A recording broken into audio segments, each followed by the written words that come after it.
Hello students, welcome to Abhipedia. I hope students you are all doing good.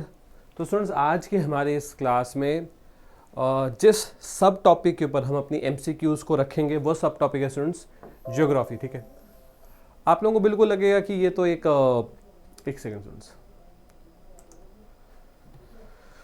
ठीक है, तो आप लोगों को लगेगा कि जैसे ये तो एक बिल्कुल डिफरेंट सब्जेक्ट है। देखो हम करेंगे क्या, कुछ ऐसे क्वेश्चंस जो सब्जेक्ट तो ज्योग्राफी के, ठीक है, पर जनरल साइंसेस, जनरल अवेयरनेस से जुड़े हैं। जैसे फॉर एग्जांपल दुनिया का इकलौता ओशन जो किसी कंट्री के नाम पर है, इंडियन ओशन। अफ्रीकन कॉन्टिनेंट का सबसे ऊंचा माउंटेन कौन सा है, दुनिया का वो कॉन्टिनेंट जहाँ पर पॉपुलेशन सबसे ज़्यादा, इस तरह के, ठीक है, इंटरेस्टिंग क्वेश्चन जो जनरल अवेयरनेस से भी जुड़ेंगे, पर कोर जो सब्जेक्ट है वो ज्योग्राफी के होंगे। ठीक है, और सारे बैंकिंग एग्जाम्स को स्टूडेंट्स हम फोकस कर रहे हैं, पर हमारा मेन फोकस रहेगा SBI PO के ऊपर। ठीक है, चलो स्टूडेंट शुरू करते हैं। मेरा नाम है अभिनव जोशी। मेरी तरफ से तो स्टूडेंट्स हाँ सारी चीज़ें क्लियर हैं। और हाँ, क्योंकि एक MCQ बेस्ड क्लास है तो पहले मैं आपसे क्वेश्चन पूछूंगा, उसके बाद आपको कुछ टाइम दूंगा ताकि आप उसको अटेम्प्ट कर सको, फिर उसका आंसर और उसके बाद उसका सोल्यूशन। ठीक है, आप लोगों ने स्टूडेंट्स कोशिश करनी है सारे के सारे क्वेश्चंस को अटेम्प्ट करने की। क्लास के एंड में काफ़ी सारे स्टूडेंट्स का जो एक डाउट रहता है कि करंट अफेयर्स के लिए कोई एक सिंगल प्लेटफॉर्म नहीं मिल पा रहा जहाँ से प्रिपरेशन कर सके, बहुत ही मुश्किल हो रहा है, कुछ चीज़ कहाँ से पढ़नी पड़ती है। तो क्लास के स्टूडेंट्स एंड में मैं आपको ज़रूर बताऊंगा कि मैं आपकी यहाँ पर कैसे मदद कर सकता हूँ। ठीक है, शुरू करते हैं स्टूडेंट्स इस क्लास को। चलते हैं हमारे फर्स्ट क्वेश्चन पे। इंडिया की वो कौन सी स्टेट है जहाँ पर आपको शिवालिक फॉसिल पार्क देखने को मिलेगा? तो स्टूडेंट्स, आपने ये फॉसिल पार्क्स के बारे में भी सुना हो, जैसे पुराने टाइम में किस तरह से वेरियस सिविलाइजेशंस रहती थी, वेरियस एनिमल्स जो एक्सटिंक्ट हो चुके हैं, ठीक है, वो कैसे दिखते थे, ये सब हमको जानने को मिलता है फॉसिल से, जो कि हम ज़मीन को डिग करके निकालते हैं। ठीक है, तो ये फॉसिल पार्क्स ना पूरी दुनिया में अलग अलग जगह पे सिचुएटेड है। इंडिया में एक बहुत फेमस शिवालिक फॉसिल पार्क है। क्या ये आपको गोवा स्टेट में देखने को मिलेगा, हिमाचल प्रदेश, तमिलनाडु या महाराष्ट्र? कोशिश करो स्टूडेंट्स, सारे के सारे क्वेश्चन आप लोगों को ज़रूर अटेम्प्ट करने हैं। तो Shivalik fossil park is located in which state of India? Goa, Himachal Pradesh, Tamil Nadu या महाराष्ट्र? आई होप स्टूडेंट्स आप लोगों ने जो अपना आंसर उसको अटेम्प्ट कर लिया है। इस क्वेश्चन का जो स्टूडेंट्स बिल्कुल ही सही आंसर है वो है असल में हिमाचल प्रदेश। मैं आपको थोड़ा दिखा भी देता हूँ। तो Shivalik fossil park also known as Suketi fossil park is a national geo heritage monument, ठीक है, in Sirmaur district of the state of Himachal Pradesh. तो हिमाचल प्रदेश इंडियन स्टेट की सिरमौर डिस्ट्रिक्ट में स्टूडेंट्स आपको ये फॉसिल पार्क देखने को मिलेगा। सेकंड क्वेश्चन बहुत अच्छा क्वेश्चन है, पूछा जा रहा है हमारी कंट्री में ना एक आइलैंड के बारे में पूछा रहा है। आइलैंड का नाम है माजुली आइलैंड। मैं आपको ये बता दूं, वैसे तो आपने ज़्यादातर आइलैंड्स जो देखे हैं वो ओशन में होते हैं, ये आइलैंड ना एक रिवर के बीच में, ठीक है, बहुत इंटरेस्टिंग क्वेश्चन है। In which part of India is the Majuli island located? आप देख सकते हैं एक्चुअल पिक्चर है माजुली की। क्या ये आइलैंड लद्दाख में सिचुएटेड है, असम, उड़ीसा या आंध्र प्रदेश? तो in which part of India is the Majuli island located? Ladakh, Assam, Orissa या आंध्र प्रदेश? क्वेश्चन का जो स्टूडेंट्स बिल्कुल सही आंसर है वो है असल में in the state of Assam. Assam state में स्टूडेंट्स आपको देखने को मिलेगा माजुली आइलैंड। जैसे ये असम स्टेट का मैप है, ये जो बहुत आपको मैसिव साइज की एक रिवर दिख रही है, ये असल में है स्टूडेंट्स रिवर ब्रह्मपुत्रा। ब्रह्मपुत्र नदी जो असम के बीचों बीच निकल के जाती है, यहाँ पर आपको इस नदी के बीचों बीच देखने को मिलेगा माजुली आइलैंड। ठीक है, तो जब नदी का फ्लो ज़्यादा होता है तो आइलैंड का काफ़ी सारा एरिया पानी के नीचे चला जाता है। जब बारिशों का सीज़न नहीं होता तो काफ़ी सारा एरिया जो आइलैंड का वो वापस से ऊपर आ जाता है। ठीक है, तो आपको एक एग्जैक्ट एरिया नहीं देखने को मिलेगा माजुली का। तो ये जो एक रिवर आइलैंड है ब्रह्मपुत्रा नदी के, मतलब ब्रह्मपुत्रा नदी जो है उसके बीच में आपको आइलैंड देखने को मिलेगा।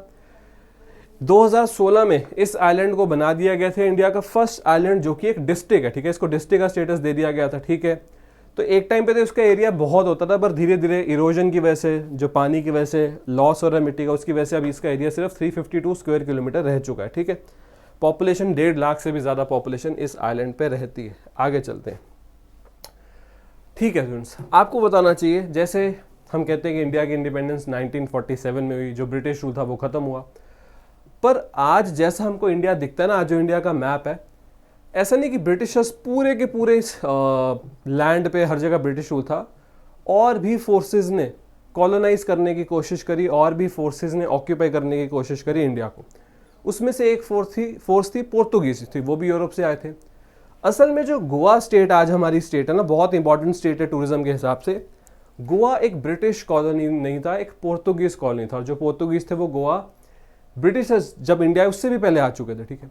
1947 में जब ब्रिटिशर्स ने डिसाइड किया कि वो इंडिया को लिबरेट करेंगे, अपनी कॉलोनी खत्म करेंगे, तब पोर्तुगीज ने मना कर दिया कि हम क्यों जाएं, ठीक है, ब्रिटिशर्स जा रहे तो जाएं, हम क्यों जाएं। फिर क्या हुआ था, 1947 में गोवा इंडिया का पार्ट नहीं बना। कुछ सालों बाद इंडियन आर्मी ने एक ऑपरेशन किया था, उसका नाम था ऑपरेशन विजय। वो जो ऑपरेशन था वो हुआ था 1961 में। वो साल गोवा फाइनली पार्ट बना इंडिया का। तो पूछा जा रहा है कि गोवा लिबरेशन डे हर साल सेलिब्रेट किया जाता है किस डेट को, 17 of December, 18 of December, 19 of December या फिर 20 दिसंबर। इस क्वेश्चन का जो स्टूडेंट्स बिल्कुल सही आंसर है वो असल में 19 ऑफ दिसंबर। जान लेते हैं हम इसके बारे में। तो गोवा लिबरेशन डे, तो गोवा जो है वो इंडिया का पार्ट बना, ये हुआ था 1961 में।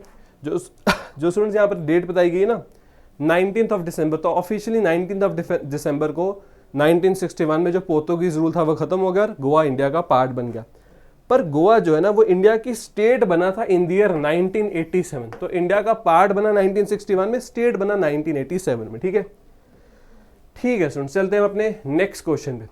अभी हमने क्या पढ़ा, अभी हमने पढ़ा गोवा इंडिया का पार्ट बना 1961 में, तब इंडियन आर्मी ने एक ऑपरेशन कंडक्ट किया था, ऑपरेशन विजय। अब हम देख रहे हैं विजय दिवस। तो जैसे स्टूडेंट्स कंसेप्ट ये, हम 71 की वॉर जीते, 99 की वॉर जीते, 65 की वॉर जीते। वो जो वॉर्स इंडिया ने जीती उन सालों में, उनको हर साल सेलिब्रेट किया जाता है विजय दिवस के नाम से। जैसे एक पर्टिकुलर डेट को 1971 वॉर का विजय दिवस आएगा, फिर कारगिल वॉर का विजय दिवस आएगा किसी और डेट को, और किसी डेट को 65 की वॉर का विजय दिवस आएगा, ठीक है। ठीक है, 16 ऑफ दिसंबर को हर साल विजय दिवस सेलिब्रेट किया जाता है। असल में हम जिस दिन विजय दिवस सेलिब्रेट करते ना, हम एक कंट्री की इंडिपेंडेंस भी साथ में सेलिब्रेट करते कि कंट्री इंडिपेंडेंट हुई थी। क्या बांग्लादेश को इंडिपेंडेंस मिली थी, ग्रीस को, फिजी को या इटली को? देखो स्टूडेंट्स, इतना तो आप सेंस लगा सकते हैं ना कि हमको क्या लेना देना ग्रीस, फिजी और इटली से। असल में यहाँ पर हम जिस कंट्री की इंडिपेंडेंस सेलिब्रेट कर रहे हैं वो है बांग्लादेश, ठीक है। तो आपको एक मैप दिखाता हूँ, ठीक है। तो देखो स्टूडेंट्स, असल में जब पार्टीशन हुआ, ठीक है, इंडिया पाकिस्तान बने, तो पाकिस्तान की फॉर्मेशन दो जगह हुई थी, यहाँ और यहाँ, ठीक है।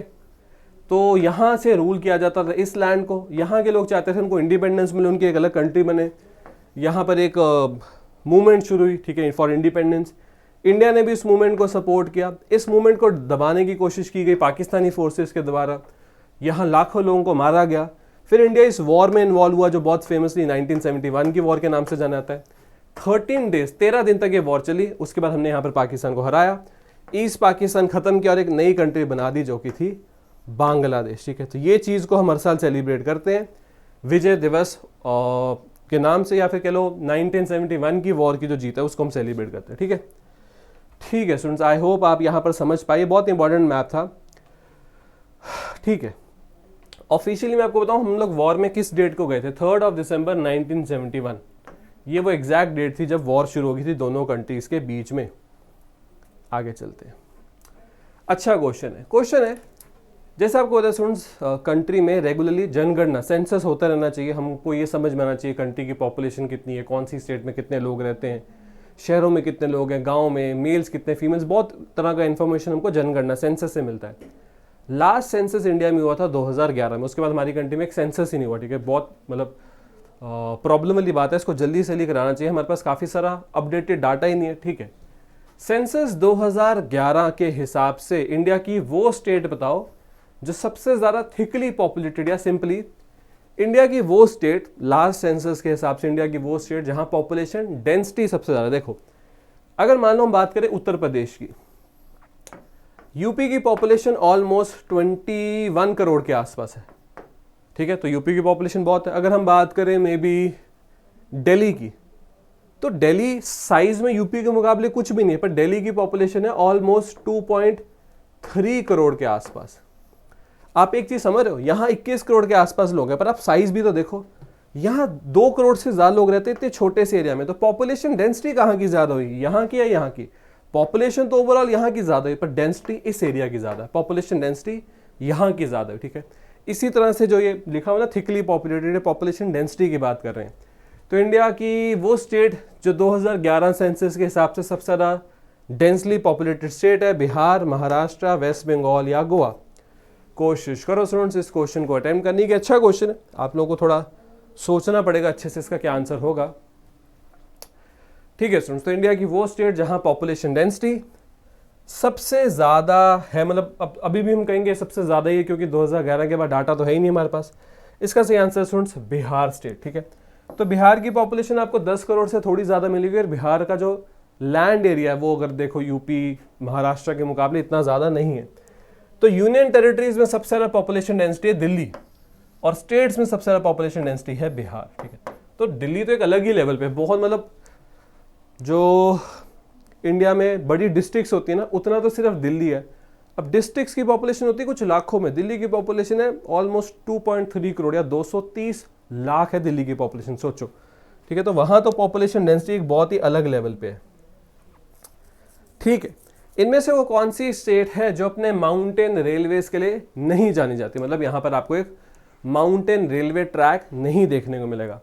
क्या हिमाचल प्रदेश में एक माउंटेन रेलवे ट्रैक नहीं है, असम में नहीं है, तमिलनाडु में नहीं है, वेस्ट बंगाल में नहीं? अच्छा क्वेश्चन, कहाँ पर एक माउंटेन रेलवे ट्रैक नहीं? जैसे एग्जांपल बहुत फेमस है हिमाचल प्रदेश का कालका शिमला, तो हिमाचल प्रदेश में तो एक माउंटेन रेलवे ट्रैक है। क्या असम में है, तमिलनाडु में है, वेस्ट बंगाल में है? आपको बताना है कहाँ पर नहीं है। ठीक है, कहाँ पर एक माउंटेन रेलवे ट्रैक नहीं है, तो हिमाचल प्रदेश इसका सही आंसर नहीं हो सकता। तमिलनाडु भी नहीं हो सकता, क्योंकि वहां पर आपको नीलगिरी माउंटेन्स देखने को मिलेगा। वेस्ट बंगाल में आपको दार्जिलिंग रेलवेज देखने को मिलेगा। ठीक है, Nilgiri mountain railways, Darjeeling railways. तो असम बचा जहां पर कोई भी माउंटेन रेलवे एग्जिस्ट नहीं करती। ठीक है, तो अगर आप देखो दार्जिलिंग हो गया, उसके अलावा दार्जिलिंग के अलावा नीलगिरी हो गया और कालका शिमला हो गया। ठीक है, ये 3 railway system, mountain railway system हमारी कंट्री में एग्जिस्ट करते हैं। ठीक है, आगे चलते हैं। नेक्स्ट, इंडिया की वो स्टेट बताओ जहां पर वेम्बनाड लेक, जिसको इंडिया की लॉन्गेस्ट लेक भी बोला जाता है, तो इंडिया की longest lake Vembanad lake India की कौन सी स्टेट में आपको देखने को मिलेगी? तेलंगाना, गुजरात, केरला या फिर तमिलनाडु? तो where in India is the Vembanad lake located? Telangana, Gujarat, Kerala या फिर तमिलनाडु? स्टूडेंट्स कोशिश करो। वेम्बनाड लेक इंडिया की लॉन्गेस्ट लेक, और ये फ्रेश वाटर लेक नहीं है, सॉल्ट वाटर लेक है। ठीक है, ठीक है स्टूडेंट्स, तो इस क्वेश्चन का बिल्कुल जो सही आंसर है वेम्बनाड लेक स्टूडेंट्स आपको देखने को मिलेगी in the state of Kerala. Kerala में है असल में वेम्बनाड लेक। ठीक है, तो आप देखो बिल्कुल कोस्ट के बगल में लेक है, जो मतलब ओशन का पानी है वही यहाँ पर आ जाता है। तो Vembanad is the longest lake in India as well as the largest lake in Kerala. ठीक है, ठीक है, ठीक है। इसकी लेंथ अगर आप देखो तो ऑलमोस्ट 100 किलोमीटर्स की लेंथ है इस लेक की। ठीक है, इसलिए इसको इंडिया की लॉन्गेस्ट लेक भी बुलाया जाता है। ठीक है स्टूडेंट्स, इंडिया की वो स्टेट बताओ जहां पर आपको एक हिल स्टेशन देखने को मिलेगा जो बहुत फेमसली मुन्नार के नाम से जाना जाता है। तो मुन्नार हिल स्टेशन इंडिया की कौन सी स्टेट में है? कोशिश करो स्टूडेंट्स इस क्वेश्चन को अटेम्प्ट करने की।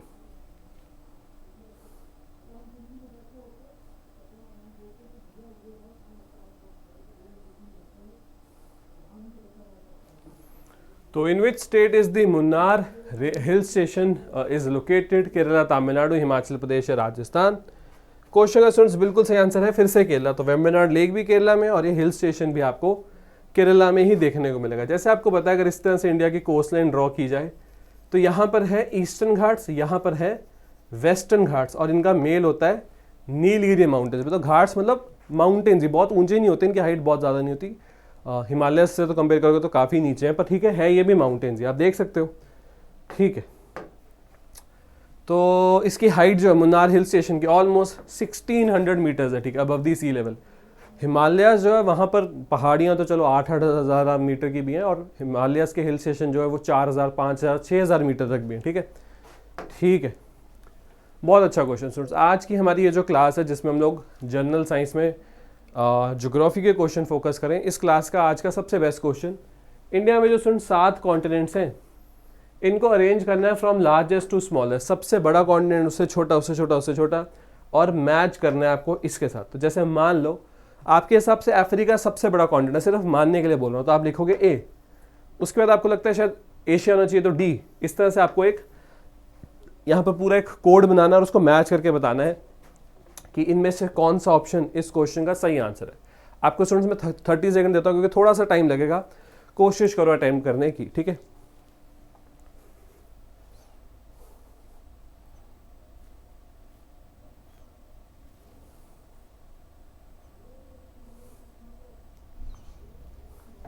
ठीक है स्टूडेंट्स, तो इस क्वेश्चन का जो बिल्कुल ही सही आंसर है, जो स्टूडेंट्स 7 कॉन्टिनेंट्स अगर उनको अरेंज करना हो फ्रॉम लार्जेस्ट टू स्मॉलेस्ट, तो ये जो अरेंजमेंट है ये बनेगा DACFGB।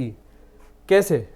सबसे बड़ा कॉन्टिनेंट है स्टूडेंट्स एशिया, तो मैं ना नंबरिंग जो लिख रहा हूँ सबसे बड़े के हिसाब से 1, नॉर्थ अमेरिका दूसरा सबसे बड़ा कॉन्टिनेंट, साउथ अमेरिका तीसरा सबसे बड़ा कॉन्टिनेंट, फोर्थ सबसे बड़ा सॉरी मैंने गलत लिख दिया, इसको ठीक करते हैं एक बार।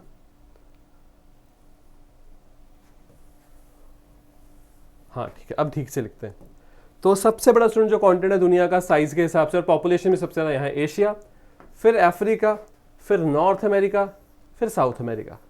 उसके बाद स्टूडेंट्स 5th पे अंटार्कटिका, 6th पे यूरोप और 7th पे ऑस्ट्रेलिया। तो स्टूडेंट्स ये हैं दुनिया के 7 continents in order from largest to smallest, ठीक है। तो अगर आप इसी को मैच करो तो ये ऑप्शन नंबर ए में तो देखो एशिया नंबर 1 और अफ्रीका नंबर 2 और north America, south America, Antarctica, Europe और ऑस्ट्रेलिया, ठीक है। ठीक है स्टूडेंट्स, वो कौन सा कॉन्टिनेंट है दुनिया का जहां पर टुंड्रा वेजिटेशन या टुंड्रा टाइप ऑफ क्लाइमेट देखने को मिलता है? ना एनसीईआरटी की बुक में भी आता था टुंड्रा वेदर, टुंड्रा क्लाइमेट। कहाँ होता है टुंड्रा वेदर या टुंड्रा क्लाइमेट या टुंड्रा वेजिटेशन? नहीं, आपको बताना कहाँ नहीं होता। क्या यूरोप में टुंड्रा वेजिटेशन या टुंड्रा क्लाइमेट नहीं मिलता?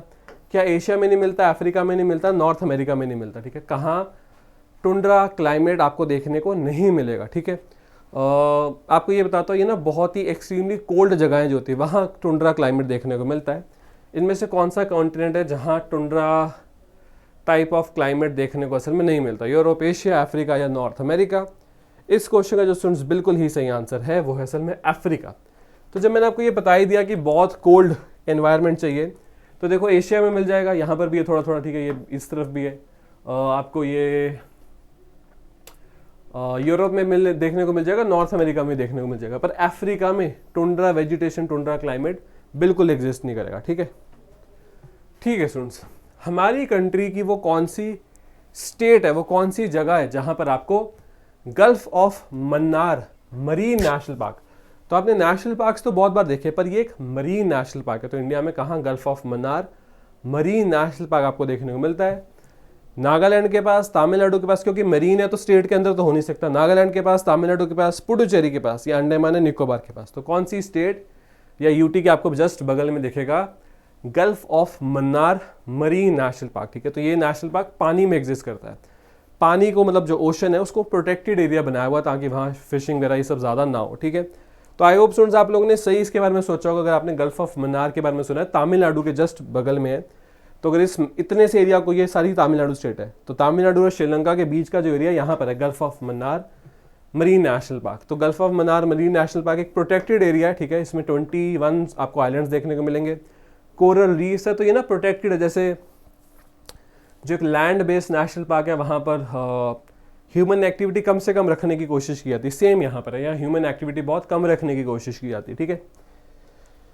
ठीक है स्टूडेंट्स, इसके साथ आज के इस क्लास में आई होप आपको जो मैंने एक थोड़ा, वैसे तो यहाँ पर भी हमने कुछ करंट के टॉपिक्स डिस्कस कर ही लिए, पर फिर भी मैंने कोशिश करी कि थोड़ा जनरल साइंसेस की तरफ जो एक टॉपिक है उसको चूज़ करूँ और ज्योग्राफी के क्वेश्चंस करवाऊँ। अब स्टूडेंट्स जैसे मैंने आपको बोला था कि जो काफ़ी सारे स्टूडेंट्स को डाउट है कि करंट अफेयर्स के लिए कोई एक सिंगल सोर्स जहाँ पर हमको classes, videos, notes, PDFs, test, MCQ सब कुछ अवेलेबल है, तो बिल्कुल स्टूडेंट्स ऐसा एक कोर्स ज़रूर है जो मैं आप लोगों के लिए बनाता हूँ, ठीक है। उसमें आपको स्टूडेंट्स रेगुलर वीडियोस भी देखने को मिल जाएंगी, ठीक है। जो इस कोर्स की डिटेल्स वगैरह स्टूडेंट्स मैं आपको ज़रूर बता देता हूँ, ठीक है। फिर आपको ये डिसाइड करना है कि क्या आपके काम का है, कि आपको टेस्ट मतलब एग्जाम की तैयारी में हेल्प करेगा।